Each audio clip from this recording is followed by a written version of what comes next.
manje. Haleluya. Angithathe ithuba nginibingelele egameni lika Jesu Kristu waseNazaretha. Ngumuntu kaNkulunkulu ngisindisiwe egameni lika Jesu Kristu waseNazaretha. Haleluya. Siyazi bathandeka ukuthi akhona amanye amagama afisayo ukudunyiswa. Kodwa ngabamba imfihlo yokuthi uma ukholwa egameni elithi Jesu uyakusindiswa. Haleluya. Ukuthi umhlabeleli bayakusindiswa. Haleluya. Nawo nogesi nawo ngasuka uphoxa ngoba sokuzongena mina ngazi ukuthi zithini. Haleluya. Haleluya. Kodwa sesijwayele ukudumisa uNkulunkulu noma ugesi ungekho. Haleluya. Haleluya. Ngafishane nje ngiyengizwe mude sizoya encwadini ngokukaLuka chapter 2 evesini lika 25. Haleluya.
Sifunda izwi laNkulunkulu. Haleluya. Ngifundile ukuthi iBhayibheli liyincwadi uLuka chapter 2 verse 25. Ngifundile ukuthi iBhayibheli liyincwadi engasoze yafana nezinye izincwadi. Haleluya. Yes, ukubhalwa ngoinkomnyama kuyafana kodwa iBhayibheli lehlukile. Haleluya. Haleluya. Lithi iBhayibheli uma ufunda izwi laNkulunkulu ngaso sikhathi uthola isambulo. Haleluya. Amen. Haleluya. Ingakho ngithi iBhayibheli liyincwadi ehlukile embhalweni ekho. In other words kungukusho kaNkulunkulu. Haleluya. Amen. Angashumayeli nje nama ngizile ngizoshumayela ngizothi waqa nje ngizoshaya esini. Haleluya. Verse number 25. Bheka kwakukhona umuntu eJerusalema ogama lakhe linguSimiyoni. Lo muntu wayelungile, emesaba uNkulunkulu, ebhekile induduzo kaIsrayeli, nomoya ongcwele wayephezu kwakhe. Bheka kwakukhona umuntu eJerusalema ogama lakhe linguSimiyoni. Lo muntu wayelungile, emesaba uNkulunkulu, ebhekile induduzo kaIsrayeli, nomoya ongcwele wawuphezu kwakhe. Verse 26. Wakubonakalisiwe kuye ngomoya ongcwele ukuthi akayikubona ukufa engakamboni uKristu wenkosi. 27. Wafika ngomoya ethempelini wathi ukuba abazali baletha umntwana uJesu ethempelini ukuba benze kuye njengosiko lomthetho.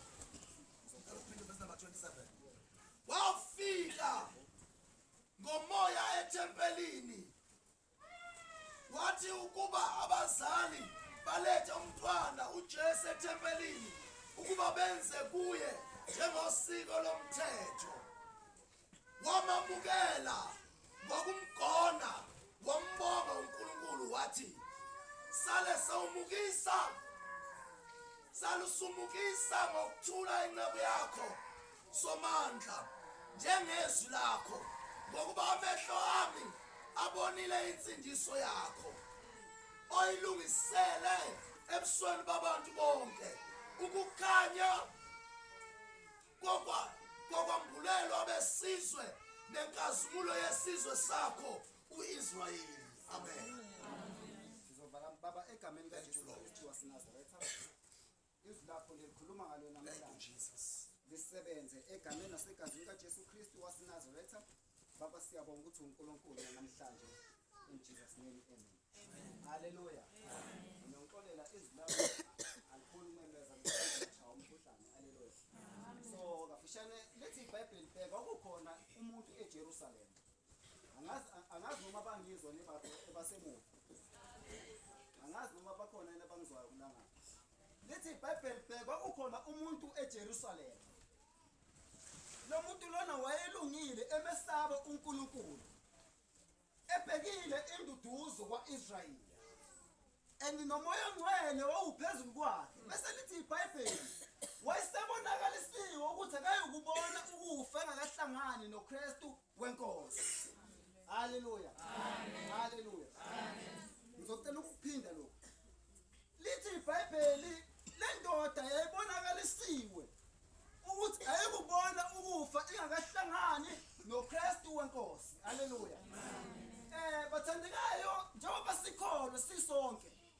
Siyazi ukuthi sihamba sonke, sikhonza sonke. Hallelujah. Uma sikholwa sonke sibiza igama elithi Jesu. Lithi iBhayibheli akubona bonke bathi Nkosi, Nkosi. Ebeyokubona umbuso wani wazulu. Ngomanyama siyahamba sonke, siyalibiza igama elithi Jesu. Siyalibiza igama elithi Nkosi. Kodwa kuthina sonke siyakubona umbuso wezulu. Hallelujah. Amen. Lithi iBhayibheli celani khona nizokuphiwa. Hallelujah. Amen. So le ndoda lena beyinakho konke kadinakho. Beyinayo imali, beyinayo ingcebo. Kodwa lithi iBhayibheli umoya ongcwele wafika kuye wathi ayokubona ukufa ngahlangani noKristu wenkosi. Hayi Nkosi. Hallelujah. Amen. Ngabe namhlanje usukwahlangana yini nayo uKristu? Oh yes. Ngabe uyamazi uNkulunkulu? Oh yes. Hallelujah. Amen. Namhlanje ngifisa ukungibambele into eyi-1. Ungafi uzuyethuleni. Ungakahlangani noKristu wenkosi. Ngoba ngalela kwethula akusekho ukujika. Hallelujah. Amen. Hallelujah. Amen. Umoya ongcwele uma fika kule ndoda lena uyitshela into eyi-1 uthi awuyikufa uzuyethuleni ungakamboni uKristu wenkosi. Hallelujah. Amen. So thina njengabantu abasha njengoba sikhonza uNkulunkulu kunezinto ukuthi uma uNkulunkulu asefika empilweni yakho okumele uzishiye. Hallelujah. Amen. Kunezinto ukuthi uma uNkulunkulu efika empilweni yakho futhi afika azishintshe. Hallelujah. Amen. Uma kufika uNkulunkulu empilweni yakho kunezinto futhi ezizokulahlekela. Kunezinto futhi ozozizuza. Uthi uPastor Paul ngakho hallelujah. Amen. Uthi uPastor Paul ngakho konke akwakuyinzuzo kimi. Ngakushaya ini indiva. Ngenxa kaKristu. Hallelujah. Kunezinto azoziluza kulabangani ozobageja. Kunezinto futhi ezizokulahlekela. Kunemnteni ezokulahlekela ngenxa yokuthi usumukele uKristu. Hallelujah. Amen. Hallelujah. Amen. Sihambile ezweni sazama izinto zezwe sahluleka. But igazi lika Jesu lafike lazohlukanisa nesono. Uma uNkulunkulu sasenzele umusa khona futhi emseni futhi siphinde sidlale. Sikhohle futhi ukuthi emseni kuyaphenduka. Abantu abaningi bakholwa nje bathemba umusa kaNkulunkulu. Bakhohle ukuthi emseni kuyaphenduka. Hallelujah. Amen.